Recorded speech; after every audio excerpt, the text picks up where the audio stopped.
Hello friend जैसा कि आपको पता है मैं आपको लूस एंड जी के बुक का सॉल्यूशन बता रहा हूं। तो फ्रेंड आज हम लूस एंड जी के बुक सॉल्यूशन में प्राचीन इतिहास के बारे में पढ़ने जा रहे हैं। और फ्रेंड प्राचीन इतिहास में आज हम पढ़ेंगे वेदों के बारे में। तो फ्रेंड मैं आपको सबसे पहले आज ऋग्वेद के बारे में बताऊंगा, जो कि सबसे पुराना वेद है और सबसे प्राचीन वेद इसको माना जाता है। तो फ्रेंड इसमें दिया है कि जो ऋग्वेद है, ऋग्वेद के बारे में क्या दिया है देखिए। ऋचाएँ जो होती हैं, ऋचाएँ, उन ऋचाओं के जो क्रमबद्ध ज्ञान का जो संग्रह होता है उसको हम ऋग्वेद कहते हैं। ठीक है, इसमें 10 मंडल हैं, यानी कि ऋग्वेद में 10 मंडल हैं और 1028 सूक्त हैं। ठीक है, ध्यान रखना, 10 मंडल हैं, 1028 सूक्त हैं। और इसमें दिया है कि 10,462 ऋचाएँ, 10,462 ऋचाएँ हैं। इस वेद के ऋचाओं के पढ़ने वाले हम ऋषि को होत्र कहते हैं। जो ऋग्वेद को पढ़ता है ना, उसको हम क्या कहते हैं, होत्र कहते हैं। ठीक है, और इस वेद से आर्य के राजनीतिक प्रणाली, इतिहास एवं ईश्वर की महिमा के बारे में जानकारी प्राप्त होती है। इसमें लिखा है कि विश्वामित्र द्वारा रचित ऋग्वेद के तीसरे मंडल में सूर्य देवता सावित्री को समर्पित गायत्री मंत्र है।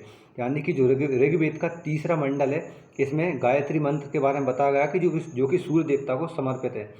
ठीक है, और इसके नौवें मंडल में देवता सोम का उल्लेख है। यानी कि जो ऋग्वेद का नौवा मंडल है, उस नौवें मंडल में देवता सोम का उल्लेख है। इसके बाद इसका जो 8वां मंडल है, ऋग्वेद का जो 8वां मंडल है, इसमें हस्तलिखित ऋचाओं को खिल कहा जाता है। ठीक है, इसका बाद लिखा कि चातुर्वर्ण समाज की कल्पना का आदि स्रोत ऋग्वेद के 10वें मंडल में वर्णित पुरुष सूक्त है। यानी कि पुरुष सूक्त 10वें मंडल में दिया गया है, और जिसके अनुसार 4 वर्ण हैं, ब्राह्मण, क्षत्रिय, वैश्य और शूद्र। ठीक है, आदि ब्रह्म पुरुष के क्रमशः मुख्य भुजाओं और जंगाओं और चरणों से उत्पन्न हुए हैं। ठीक है, ध्यान रखना, यानी कि हम कह सकते हैं कि जो ब्राह्मण है वह मुख से, और क्षत्रिय भुजाओं से, और जो वैश्य थे वह जंगाओं से, और शूद्र थे वो चरणों से उत्पन्न हुए थे। ऐसा ऋग्वेद के 10वें मंडल में बताया गया है, जो कि जिसे हम पुरुष युक्त कहते हैं, पुरुष सूक्त कहते हैं, सॉरी। इसका इसमें लिखा है धर्म सूत्र 4 प्रमुख जातियों की स्थितियों, व्यवसायों और दायित्वों, कर्तव्यों और विशेष अधिकारों से स्पष्ट विभेद करता है। इसमें लिखा है कि ऋग्वेद के कई परिच्छेदों में प्रयुक्त अधन्य शब्द का संबंध गाय से है। यदि कहीं अधन्य दिखे तो अधन्य का मतलब गाय होता है। ठीक है, आगे लिखा है कि वामन अवतार के 3 पगों के आख्यान का प्राचीनतम स्रोत भी ऋग्वेद है।